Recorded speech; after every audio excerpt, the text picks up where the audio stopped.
Hello friend, मैं हर्ष आपके अपने YouTube चैनल एसएससी ट्रू अड्डा में आपका स्वागत करता हूं। आज के इस वीडियो में इतिहास के एक मोस्ट इंपॉर्टेंट टॉपिक आदि मानव काल के बारे में पढ़ेंगे। तो फ्रेंड, बिना देर किए चलते हैं वीडियो के टॉपिक पर और पढ़ते हैं आदि मानव काल के बारे में। पहला प्रश्न है फ्रेंड, प्राचीन भारतीय इतिहास जानने के स्रोत क्या हैं?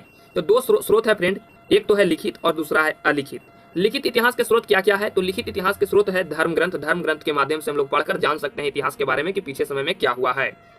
और दूसरा है फ्रेंड ऐतिहासिक एवं सामाजिक ग्रंथ। ऐतिहासिक एवं सामाजिक ग्रंथ को भी हम लोग पढ़कर जान सकते हैं कि बीते हुए समय में क्या हुआ है। और विदेशियों का विवरण, और विदेशियों को विवरण को भी हम लोग पढ़कर समझ सकते हैं कि बीते हुए काल में क्या हुआ है। तो ये हो गया फ्रेंड लिखित इतिहास के स्रोत। और अलिखित इतिहास के स्रोत में क्या है फ्रेंड? पुरातत्व, भौतिक अवशेष एवं सिक्के। तो पुरातत्व क्या है फ्रेंड?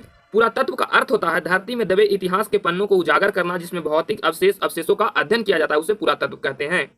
पुरातत्व क्या है फ्रेंड? पुरातत्व का अर्थ होता है धरती में दबे इतिहास के पन्नों को उजागर करना, जिसमें भौतिक अवशेषों का अध्ययन किया जाता है, उसे पुरातत्व कहते हैं। जैसे कि यहाँ पर दिया गया है भौतिक अवशेष एवं सिक्के। तो पुराने जमाने में जो सिक्के रहते थे, पुराने जमाने के सिक्के, उससे हम लोग जान सकते थे कि बीते हुए काल में किस तरह के सिक्के चलते थे। इस तरह की हम लोग बातें को हम लोग जान सकते हैं। अगला प्रश्न फ्रेंड, समस्त इतिहास को कितनों वर्गों में विभाजित किया गया है? तो 3 वर्गों में विभाजित किया गया है। प्राग ऐतिहासिक या प्राग ऐतिहासिक काल, दूसरा है ऐतिहासिक काल तथा तीसरा है आद ऐतिहासिक काल। समस्त इतिहास को 3 वर्गों में विभाजित किया गया है। पहला है प्राग ऐतिहासिक काल या प्राग ऐतिहासिक काल, दूसरा है ऐतिहासिक काल और तीसरा है आद ऐतिहासिक काल। अगला प्रश्न है, प्राग ऐतिहासिक या प्राग ऐतिहासिक काल किसे कहा जाता है? इस काल में मनुष्य ने घटनाओं का कोई लिखित विवरण नहीं रखा। आप लोग इस तरह से बोल सकते हैं फ्रेंड कि जिस काल में मनुष्य ने घटनाओं का कोई लिखित विवरण नहीं रखा, उसे प्राग ऐतिहासिक काल कहते हैं। प्राग ऐतिहासिक काल कहते हैं। ऐतिहासिक काल किसे कहते हैं? ऐतिहासिक काल किसे कहते हैं? मानव के विकास के उस काल को जिसका लिखित विवरण उपलब्ध है, उसे ऐतिहासिक काल कहते हैं। अगला प्रश्न है, आद ऐतिहासिक काल किसे कहा जाता है? तो मानव के विकास के उस काल को कहा जाता है जिसमें लेखन के कला प्रचलन के बाद भी उपलब्ध लेख पढ़े नहीं जा सके, उसे आद ऐतिहासिक काल कहा जाता है। मनुष्य इस धरती पर कब से है? तो 10 लाख वर्ष पूर्व से है मनुष्य इस धरती पर। माना जाता है कि लगभग 10 लाख वर्ष पूर्व से मनुष्य इस धरती पर है। ज्ञानी मानव का प्रवेश इस धरती पर कब हुआ? तो लगभग 30,000 वर्ष पूर्व ज्ञानी मानव का प्रवेश इस धरती पर हुआ। मनुष्य की सभ्यता का प्रारंभिक इस युग को माना जाता है? तो पाषाण युग को माना जाता है। पाषाण युग को कितने भागों में विभाजित किया गया है? तो 3 भागों में विभाजित किया गया है। पहला है पूर्व पाषाण काल, दूसरा है मध्य पाषाण काल और तीसरा है नव पाषाण काल अथवा उत्तर पाषाण काल। पूर्व पाषाण युग में लोगों को भोजन किस प्रकार प्राप्त होता था? तो शिकार के द्वारा प्राप्त होता था। पूर्व पाषाण युग में लोगों को भोजन किस प्रकार प्राप्त होता था? तो शिकार के द्वारा प्राप्त होता था। खाद्य संग्राहक काल के रूप में कौन से काल को जाना जाता है? तो पूर्व पाषाण काल को जाना जाता है खाद्य संग्राहक काल के रूप में। पूर्व पाषाण काल में मनुष्य कहाँ रहते थे? तो गुफाओं एवं वृक्षों के नीचे रहते थे पूर्व पाषाण काल में मनुष्य। अगला प्रश्न फ्रेंड, आग किस काल की देन है? तो पूर्व पाषाण काल की देन है।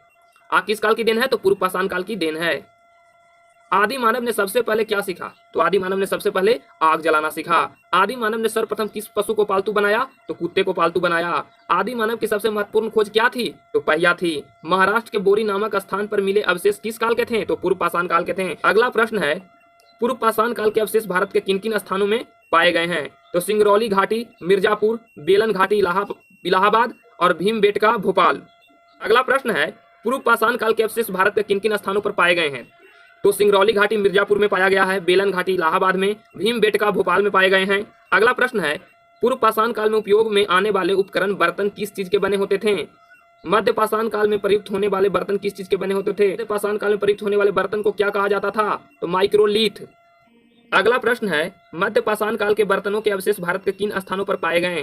तो मालवा, गुजरात, राजस्थान, पश्चिम बंगाल, उड़ीसा, आंध्र एवं मैसूर में पाए गए मध्य पाषाण काल के बर्तनों के अवशेष। मनुष्य ने किसी एक स्थान पर अस्थायी रूप से निवास करना किस युग में सीखा? तो नवीन पाषाण युग में फ्रेंड सीखा।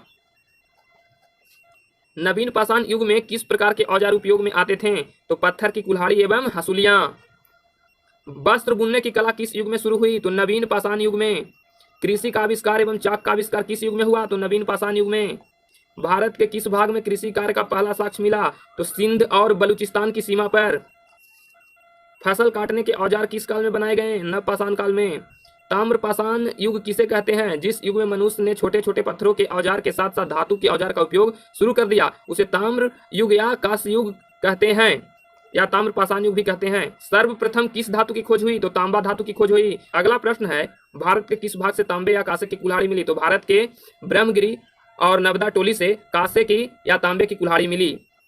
ब्रह्मगिरी कहाँ है? मैसूर के निकट और नवदा टोली नर्मदा नदी के तट पर स्थित है।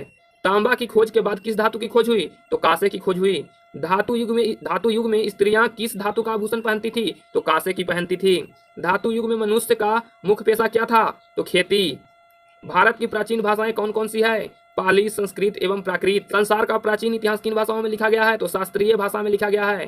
प्राचीन यूरोप में पुस्तकें किन भाषाओं में लिखी जाती थी? यूनानी तथा लैटिन भाषा में। प्राचीन पश्चिमी एशिया की पुस्तकें किन भाषा में लिखी जाती थी? तो अरबी तथा हिब्रू भाषा में। प्राचीन चीन की पुस्तकें किस भाषा में लिखी जाती थी? तो शास्त्रीय चीनी भाषा में। प्राचीन काल के अवशेषों का संग्रह एवं अध्ययन किस विभाग द्वारा किया? अगला प्रश्न है, प्राचीन काल में पत्थर या धातु के पत्रों पर जो लेख खोदे जाते थे उसे क्या कहा जाता है? तो उसे शिलालेख या अभिलेख कहते हैं।